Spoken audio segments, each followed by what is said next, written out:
അല്ല, എന്താ കൃഷ്ണേട്ടന്റെ പ്ലാൻ? അല്ല, കൃഷ്ണേട്ടന്റെ കാര്യത്തിൽ എന്താ മറ്റൊരു തീരുമാനം?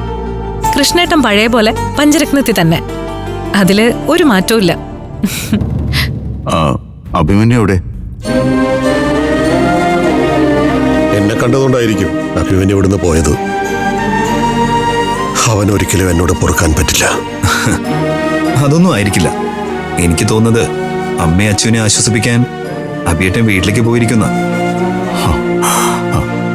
എനിക്ക് എന്റെ മക്കളെ കാണാൻ ധൃതിയായി. എന്നാ പിന്നെ നമുക്ക് പോവാം. അങ്കിള് വാ.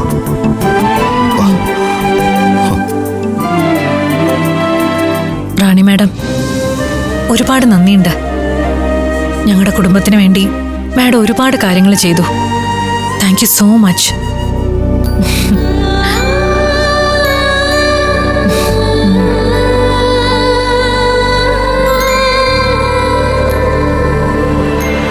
കാലിനടിയിലെ മണ്ണ് മുഴുവൻ ചോർന്നു പോയിട്ട് ഇനി കൈകാലിട്ട് അടിച്ചിട്ട് എന്ത് കാര്യം? What is next? അതാണ് ഞാൻ ചിന്തിക്കുന്നത്. സാറിനെ ഞാൻ വിളിക്കാം. ഒരു പ്രാവശ്യം പരാജയപ്പെട്ടെന്ന് കരുതി തോറ്റു പിന്മാറാൻ ഈ കലാവധിയെ കിട്ടില്ല. മൊത്തം പ്ലാനിങ്ങും പൊളിഞ്ഞു. ചന്ദ്രസേനൻ ജീവനോടെ തിരിച്ചു വന്നു. അമൃതയും അനന്തകൃഷ്ണനും കുറ്റവിമുക്തരായി.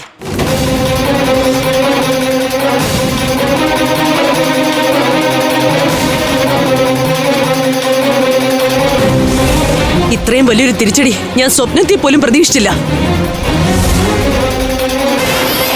ഇനി എന്ത് ചെയ്യും ചേച്ചി? ഈ കേസ് കെട്ടിലൂടെ ചേച്ചിക്ക് 2 കോടി രൂപയുടെ ഉരുപ്പടിയെങ്കിലും കിട്ടി. എനിക്കോ? ഞാൻ ആഗ്രഹിച്ച വല്ലതും നടന്നോ?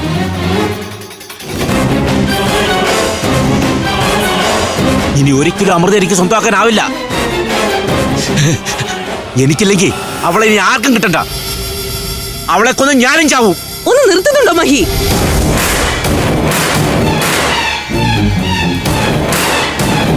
ഇങ്ങനെ വിഡിത്തം പറയാതിരിക്കും മഹി. അഭിമന്യുവിന്റെ ആജന്മ ശത്രുവാ അവന്റെ അച്ഛനായ അനന്തകൃഷ്ണൻ. അയാളെ ഇത്രയും കാലം സംരക്ഷിച്ചത് അമൃതയാ. ആ രഹസ്യം അഭിമന്യു മനസ്സിലാക്കി കഴിഞ്ഞു. തന്നോട് അമൃത ചെയ്ത ആ ചതി അഭിമന്യുവിനെ നന്നായി പൊള്ളിച്ചിട്ടുണ്ടാവും. അവളോട് ഒരിക്കലും പൊറുക്കാനോ ക്ഷമിക്കാനോ അഭിമന്യു തയ്യാറാവില്ല. അതുകൊണ്ട് തന്നെ അമൃതയും അഭിമന്യുവും തമ്മിലുള്ള വിവാഹം എന്നത് ഒരടഞ്ഞ അധ്യായമാ. അതൊക്കെ ചേച്ചിയുടെ വെറും തോന്നലുകൾ മാത്രമാണ്. കാര്യത്തോടടുക്കുമ്പോ അഭിമന്യുവിന് അച്ഛനോടുള്ള പിണക്കം എല്ലാം മറക്കും. അവരെല്ലാം ഒന്നാകും. അവൻ അവളുടെ കഴുത്തിൽ താലി കെട്ടുകയും ചെയ്യും. എല്ലാത്തിനും സാക്ഷിയായി വിഡ്ഢിയായി ഞാനും. നീ പറയുന്നത് പോലെയൊക്കെ സംഭവിക്കുകയാണെങ്കിൽ നമ്മൾ അടുത്ത തുറുപ്പ് ചീട്ട് ഇറക്കും.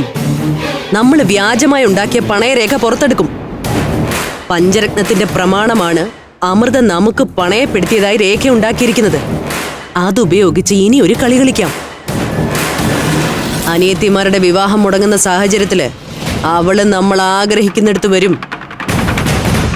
ചേച്ചി ഇത്രയും പറഞ്ഞതുകൊണ്ട് ഒരൊറ്റ പ്രാവശ്യം കൂടി ഞാൻ കാത്തിരിക്കാം. അത് കഴിഞ്ഞ് ഒന്നും നടന്നില്ലെങ്കിൽ ഇത്തരം എക്സ്ക്യൂസുകളുമായി ചേച്ചി എൻ്റെ അടുത്ത് വരരുത്.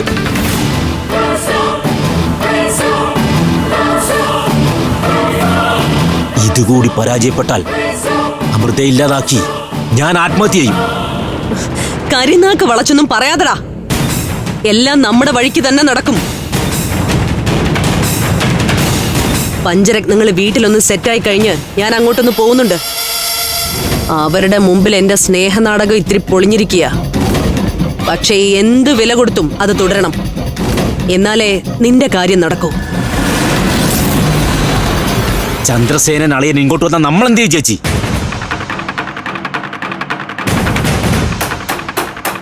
ചന്ദ്രൻ വന്നാൽ പഴയതുപോലെ ഒരു പട്ടിയെ പോലെ ഇവിടെ കഴിഞ്ഞോളും. ഏതെങ്കിലും തരത്തില് വാല് പൊക്കിയാൽ അടിച്ചിരുത്താനേ എനിക്കറിയാം.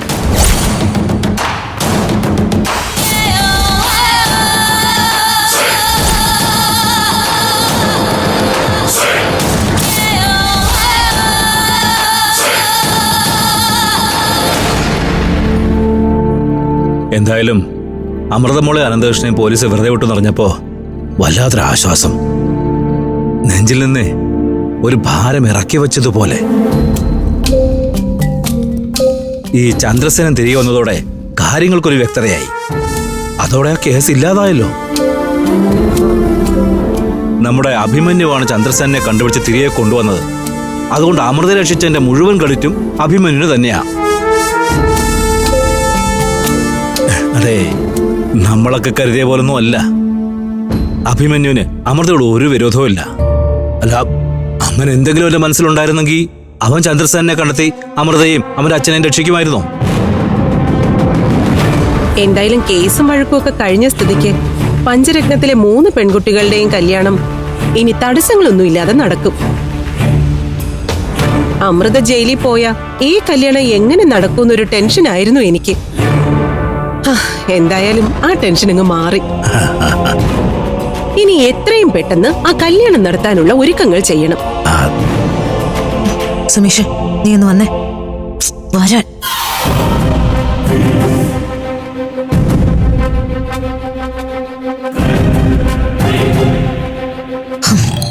നമ്മുടെ കണക്കുകൂട്ടലുകൾ മൊത്തത്തിൽ പാളിയല്ലോ സുമേഷേ.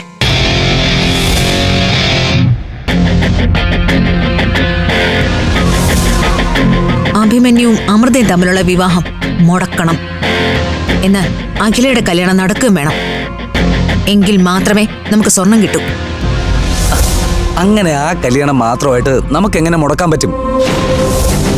കല്യാണം മുടക്കണമെന്ന് ഞാൻ ഉദ്ദേശിച്ചത് അഭിമന്യു അമൃതയുടെ കഴുത്തിൽ താലി കെട്ടരുത് എന്ന് മാത്രമാണ്. അവനല്ലാതെ വേറെ ആരും അവളുടെ കഴുത്തിൽ താലി കെട്ടിയാലും എനിക്കൊരു പ്രശ്നമില്ല. എന്റെ അച്ഛനെ കൊന്നയാളുടെ മകനാവൻ. അവനങ്ങനെ പഞ്ചരത്നത്തിൽ കയറി വലിയേട്ട കളിക്കണ്ട. അതുകൊണ്ട് എന്ത് വില കൊടുത്തും ആ കല്യാണം മുടക്കേ പറ്റൂ. ഇനി കഥ സഞ്ചരിക്കുന്നത് നമ്മൾ തെളിച്ച വഴിയിലൂടെ ആയിരിക്കണം. നീ എന്താ ഉദ്ദേശിക്കുന്നതെന്ന് എനിക്ക് മനസ്സിലായില്ല. കാര്യങ്ങളൊന്ന് തെളിച്ച് പറ. കൂടുതൽ തെളിയിക്കാനൊന്നുമില്ല. നിങ്ങളുടെ പ്ലാനിംഗ് ഒന്നും നടക്കാൻ പോകുന്നില്ല. പഞ്ചരത്നത്തിലെ 3 പെൺകുട്ടികളുടെയും കല്യാണം ഗംഭീരമായി നടക്കും. എന്തായാലും അഭിമന്യുവിനെ കൊണ്ട് അമൃതയുടെ കഴുത്തിൽ ഞാൻ താലി കെട്ടിക്കില്ല. അവന്റെ ജീവിതം ഞാൻ കുളം തോട്ടും.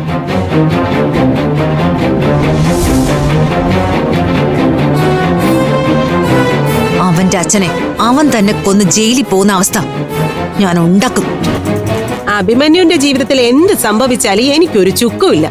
പക്ഷെ ആകാശിന്റെയും അഖിലയുടെയും കല്യാണം എന്ത് വില കൊടുത്തും ഞാൻ നടത്തും. ആ കല്യാണം നടന്നാലേ എനിക്ക് സ്വർണം കിട്ടും.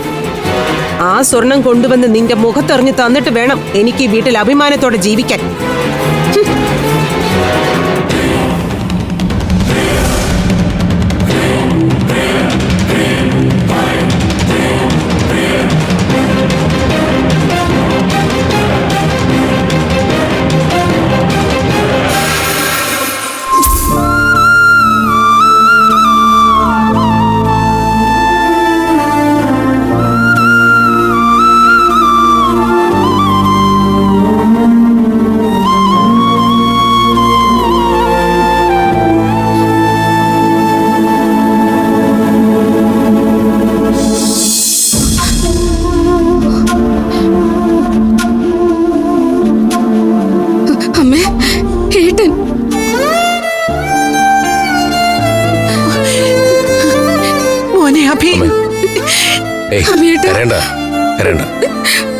എന്താടി? നിന്നെ കാണാതെ ഞങ്ങൾ എത്രമാത്രം വിഷമിച്ചു എന്നറിയും. ഇവൾ ആഹാരം പോലും കഴിക്കാതെ സങ്കടപ്പെട്ടിരിക്കുകയായിരുന്നു. അതിനെനിക്കൊന്നും സംഭവിച്ചില്ലല്ലോ. കാര്യങ്ങളൊക്കെ നിങ്ങൾ അറിഞ്ഞില്ലേ? പ്രശ്നങ്ങളൊക്കെ തീർന്നു. ചന്ദ്രസേനങ്ങളെ ഞാൻ കണ്ടുപിടിച്ച് പോലീസ് സ്റ്റേഷനിൽ എത്തിച്ചിട്ടുണ്ട്. അങ്ങനെ അമൃത കേസിൽ നിന്ന് ഒഴിവായി. അമൃത രക്ഷപ്പെട്ടതിന്റെ കൂടെ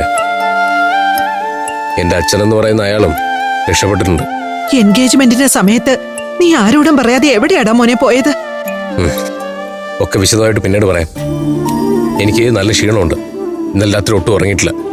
കുറച്ചു നേരം കിടന്ന് ഉറങ്ങട്ടെ. കരയണ്ട കേട്ടോ.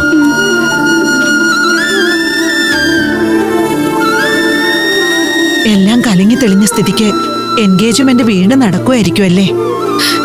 എനിക്ക് ഒരുപാട് പ്രതീക്ഷയുണ്ടമ്മേ. അച്ഛനോടുള്ള ഏട്ടന്റെ ദേഷ്യവും അമൃതേച്ചി മാറ്റിയെടുക്കും. അച്ഛനോടുള്ള അവന്റെ വിരോധം അത് ഒരു കാലത്ത് മാറില്ല.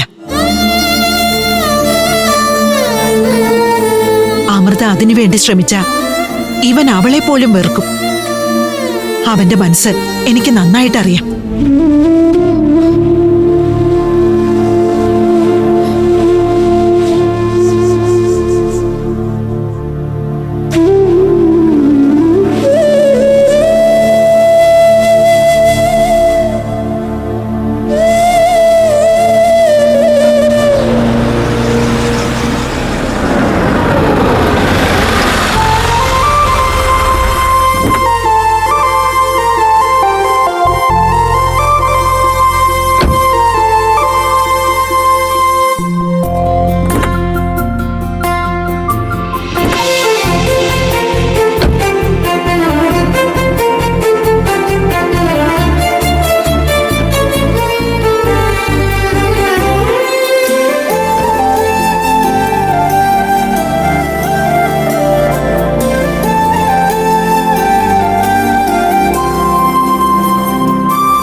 വാച്ച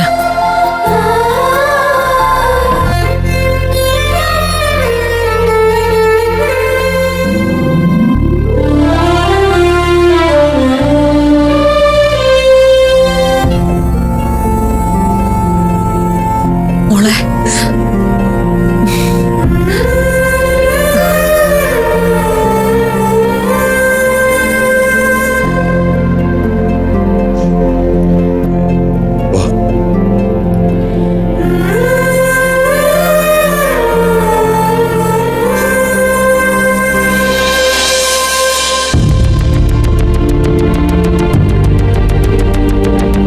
എല്ലാരും കേറി വാ.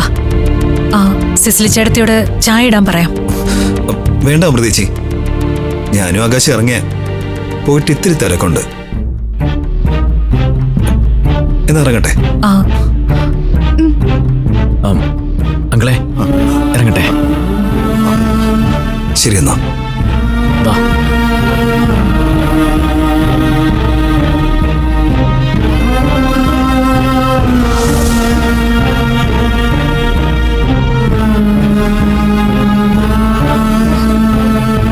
അച്ഛനോട് ചില കാര്യങ്ങൾ ചോദിക്കണമെന്നുണ്ടായിരുന്നു.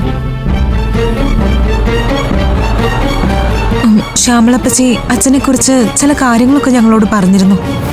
അതൊക്കെ ശരിയായിരുന്നോ? ശ്യാമള എന്നെ കുറിച്ച് എന്താ പറഞ്ഞേ?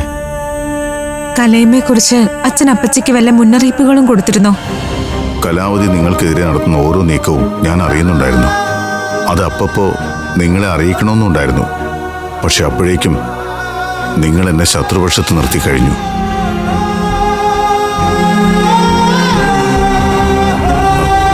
നിങ്ങളെ ആരെയും ഞാൻ കുറ്റം പറയില്ല. കാരണം എനിക്കെതിരെ അത്രയും വലിയ ഉപജാപമല്ലേ കലാവതി നടത്തിയത്.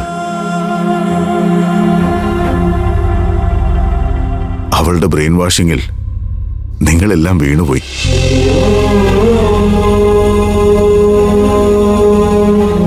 എത്ര വലിയ സത്യമാണെങ്കിലും അത് ഞാൻ വന്ന് പറയുമ്പോൾ നിങ്ങൾ ആരും വിശ്വസിക്കില്ല എന്ന് എനിക്ക് നല്ല ബോധ്യമുണ്ടായിരുന്നു.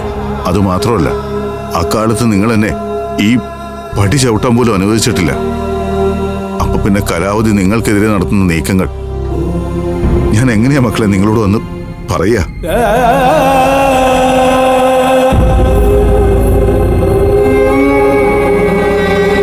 പിന്നെ എന്റെ മുമ്പിലുള്ള ഏക വഴി ശ്യാമളയായിരുന്നു. പല കാര്യങ്ങളും നിങ്ങളിലേക്ക് എത്തിക്കാൻ വേണ്ടി ഞാൻ ശ്യാമളെ അറിയിച്ചുകൊണ്ടേയിരുന്നു.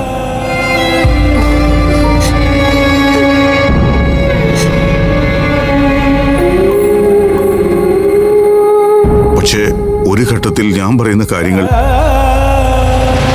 ശ്യാമളയും വിശ്വസിക്കാതെയായി.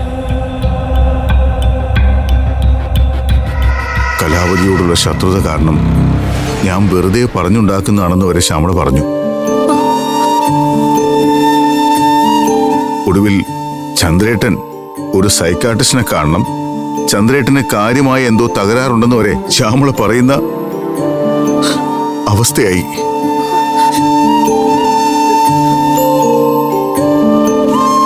പിന്നെ എന്റെ മുമ്പിൽ മറ്റു വഴികളൊന്നുമില്ലായിരുന്നു. എന്റെ മക്കളുടെ ജീവൻ സംരക്ഷിക്കേണ്ടത് ഒരു അച്ഛൻ എന്ന നിലയിൽ എന്റെ കടമയായി ഞാൻ ഏറ്റെടുത്തു.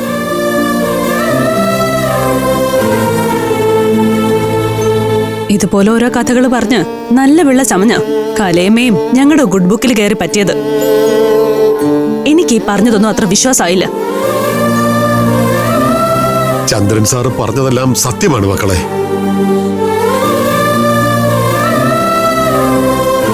അന്ന് ഗോഡൌണിൽ വെച്ച് നിങ്ങൾക്ക് നേരെ ആക്രമണം ഉണ്ടായപ്പോൾ അത് മുൻകൂട്ടി മനസ്സിലാക്കി തടയാനെത്തിയ ആളാണ് ചന്ദ്രൻ സാർ.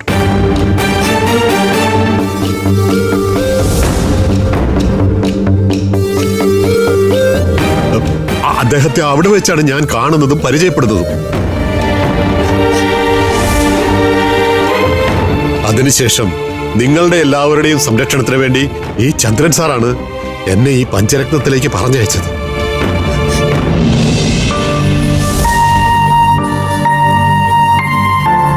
അന്ന് തൊട്ട് എല്ലാ ദിവസവും സാർ എന്നെ വിളിച്ച് നിങ്ങളുടെ വിശേഷങ്ങൾ തിരക്കുമായിരുന്നു. കലാവതിയുടെ മേലൊരു കണ്ണ് വേണമെന്ന് എന്നോട് പറഞ്ഞിരുന്നു. അങ്ങനെ എല്ലാ അർത്ഥത്തിലും ഒരച്ഛൻ മക്കളോട് കാണിക്കേണ്ട കരുതലും സ്നേഹവും മറഞ്ഞിരുന്നിട്ടാണെങ്കിലും ചന്ദ്രൻ സാർ നിങ്ങളോട് കാണിച്ചിട്ടുണ്ട്.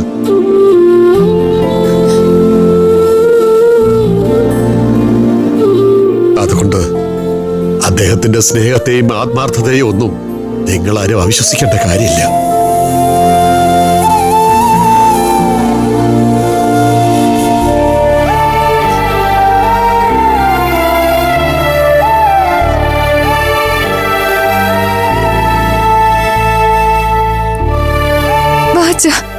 നമുക്ക് ഊണ് കഴിച്ചിട്ട് പോവാം. അതിന് അച്ഛൻ ഇനി എവിടെയും പോകുന്നില്ല.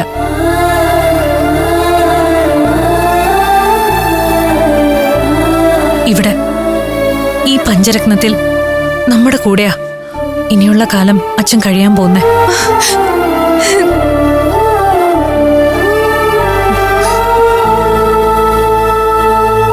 അമൃതിച്ചൊന്ന് വന്നേ. വാ. എന്താ?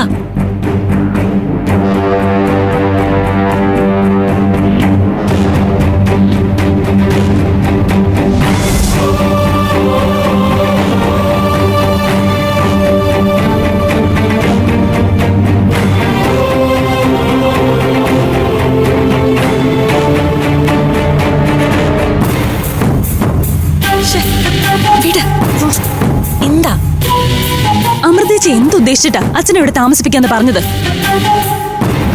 നമ്മുടെ അച്ഛൻ നിരപരാധിയാണെന്നും അദ്ദേഹം ചെയ്തു എന്ന് പറയുന്ന കുറ്റം മുഴുവൻ കലയമ്മ അച്ഛന്റെ തലയിൽ കെട്ടിവെച്ചതാണെന്നും നിങ്ങൾക്ക് ബോധ്യപ്പെട്ടതല്ലേ? പിന്നെന്താ ഇപ്പൊ ഇങ്ങനൊരു സംശയം? എത്രയൊക്കെ അനുഭവങ്ങൾ ഉണ്ടായാലും അമൃതേച്ചി അതുകൊണ്ട് ഒന്നും പഠിക്കില്ല.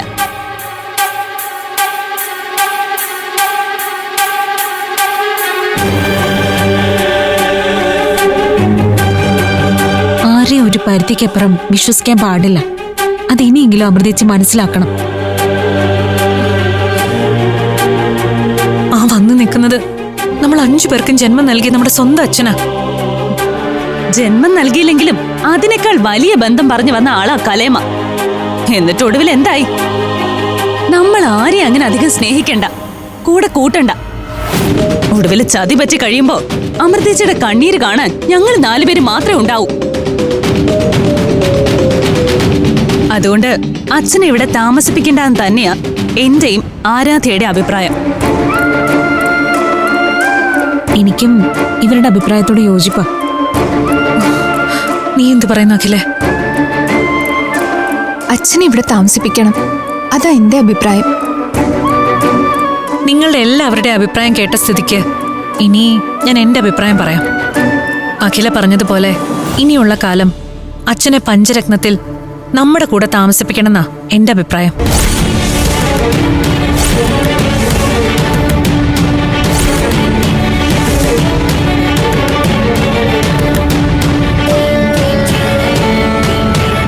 ഫ്ലവേഴ്സ് സ്മാർട്ട് ഷോ ശനി ഞായർ ദിവസങ്ങളിൽ രാത്രി 9:30 ഫ്ലവേഴ്സിൽ.